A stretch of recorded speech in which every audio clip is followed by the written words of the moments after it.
Welcome to another installment in my complete chronological rewatch, where I'll be going back through almost every Star Wars film and show as I work my way to the Rise of Skywalker. I already checked out the Phantom Menace, so be sure to check that out for yourself after this. Today we're going over Episode 2, Attack of the Clones. Released in 2002, the movie is set 10 years after the events of the Phantom Menace. The Republic continues to be mired in strife and chaos. A separatist movement encompassing hundreds of planets and powerful corporate alliances poses new threats to the galaxy that even the Jedi cannot stem. These moves, long planned by an as of yet unrevealed and powerful force, lead to the beginning of the Clone Wars and the beginning of the end of the Republic.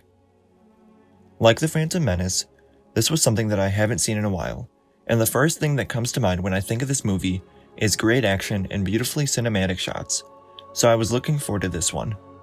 The cinematography definitely lived up to my expectations, with there being so many amazingly shot scenes that are just a joy to look at, whether it be Anakin on the swoop bike going to save his mother, or the scenes to end the film, as we see the clone army on Coruscant with the sunset in the background, as the light dims on the Republic, and then Anakin and Padme's marriage on Naboo. Speaking of which, I always love that musical transition from those two scenes. It's something I look forward to whenever the end of the film nears. There's a lot of CGI throughout the film, especially once we get to the Battle of Geonosis, where nearly everything on screen is computer generated, but even to this day it all holds up.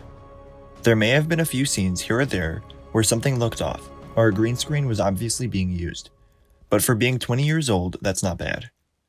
The music didn't stand out to me as much throughout the film, but it does contain one of my favorite pieces from all of Star Wars, Across the Stars, which is often played during more romanticized scenes between Anakin and Padme. I had mentioned in my review for The Phantom Menace how the dialogue wasn't as bad as I remembered it being, but here, it was so much worse than I thought it was. Everything between Anakin and Padme was a struggle to sit through, and I just never found myself interested in that half of the story. Together, they probably have some of the worst lines throughout the entire saga, and I just don't remember it being that bad. There are some moments in their love story that are bearable, but it's still a rough go. Anakin is virtually obsessed with Padme, and the awkward and angsty teenage aspect of the character just isn't something I enjoy. Anakin's relationship with Obi-Wan was also a lot less enjoyable or entertaining than I remember. They seem to be constantly bickering, and it just becomes awkward for everyone else around. From what we know, Obi-Wan is somewhat aware of how emotional Anakin can be, and yet he constantly seems to say the wrong thing to his Padawan, like constantly disparaging him or reminding him how young and inexperienced he is. All he has to do is just leave a word or two out, and their relationship could be so much more different, which I think is why I've never enjoyed the character in this one. To me, the most interesting characters to watch in this film are the villains, Dooku and Jango Fett, as well as Yoda, but he doesn't get much screen time at all. Other Jedi like Mace Windu or Ki-Adi-Mundi always find a way to make me dislike them even more every time they're in a scene. There's just so much with the characters in this one that irk me the wrong way, and are probably the reason I never rewatch it, or at least never completely focus on it. The music and action make it a good movie to have in the background, as long as I don't have to listen to any of the dialogue. I also think the countless memes that have been made of the prequels in the past few years also make it a lot harder to focus on the story without being drawn out by a certain line or character expression.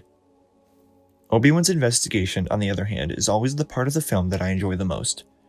It doesn't lean that heavily into the mystery genre as most things I enjoy, but it does have enough to be entertaining for me. The mystery begins at the very beginning, with the assassination attempt on Padme, and I like how we can feel the time in between the films, with all the different plot points being thrown at us, like the separatists, assassination attempts, and the Republic breaking apart. It doesn't take too much time to explain everything, and we're forced to just figure things out as we go. I also like how we see Palpatine start to blur the lines between the Jedi and the Senate, with Jedi becoming bodyguards for a senator and all of them having meetings together. And then he deceives Jar Jar into granting him emergency powers, allowing him to start the war, which basically marks the end of the Republic. I wasn't as big of a fan of the political scenes in this one, but there were a few that were good enough. But back to Obi-Wan's investigation, we get the introduction of bounty hunters Jango Fett and Zam Wesell, and we also get to see much more of Coruscant in this film than before, which is always something I love. It fleshes out the nightlife and the darker side of the planet. The speeder chase is alright, it's got a lot of good sound effects to make the planet feel realer, but getting to see more of the planet is really the main thing I like about it. I also noticed just how dangerous it was for Anakin to use his lightsaber to slash bugs on Padme while she's sleeping. He could have easily burned or cut into her if he's not careful. I like the way the club is shot, and it adds a good level of suspense before Zam is ultimately killed. Seeing Obi-Wan meet up with Dex in this one means a lot more to me after seeing how the two of them meet for the first time in the Padawan novel, so now I have an actual reason to care for the character. Kamino has always been a planet that I've enjoyed, mainly because of the Clone Wars series, but it's first introduced here, and everything with its sleek design makes it what it is. The mystery with Sifo-Dyas and the cover-up by Dooku and Sidious is one of my favorite aspects of not only the movie, but also the few episodes in the Clone Wars series that cover it. The designs of the Kaminoans, as well as all of the aliens seen later, all look great, as do a lot of the costumes, which are mainly from Padme's gigantic wardrobe that she apparently takes with her wherever she goes. I've always loved the grand introduction of the clone army, as well as when we finally meet Jango. You can sense the tension in the room, and I've always looked at it as both Jango and Kenobi have an idea of what the other person is really up to, and is keeping their cards close to their chest. Their fight is also one of the great action sequences of the film, both on Kamino and in the space above Geonosis, where we witness one of the greatest sounds in Star Wars, the seismic charge. Dooku's conversation with Obi-Wan has always been one of my favorite scenes in the film, and it always makes me wonder how different everything would be if the Jedi actually believed him. Dooku is also presented as a much more respectable and honorable person here compared to the shows.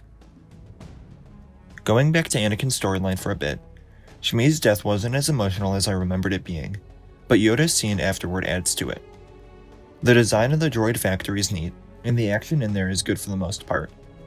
One of the reasons I do enjoy it is because we see the beginning of the relationship between R2 and C-3PO and their constant banter. Like I mentioned earlier, I love the Across the Stars theme, so naturally I'm going to enjoy when the two of them enter the arena to that, with some great lighting that hides them in the shadows. The arena is the part that I really look forward to whenever I turn this movie on. Everything comes together, and we get some great action and finally see a big group of Jedi in battle. The later lightsaber duels against Dooku have some moments, especially once Yoda arrives and we get former master versus apprentice, but overall I found it disappointing this time around. While it may have been a rough watch at times, this got me very excited to finally dive into the Clone Wars series, and watching the films again has also made me very anxious to get back to the theaters for another Star Wars film, something that sadly won't happen for another couple of years at least. Let me know what you think of Attack of the Clones in the comments below, and where it ranks among your favorite Star Wars films. Remember to like the video, and subscribe to stay up to date with my chronological rewatch. As always, thank you all for watching, and remember, the Force will be with you, always.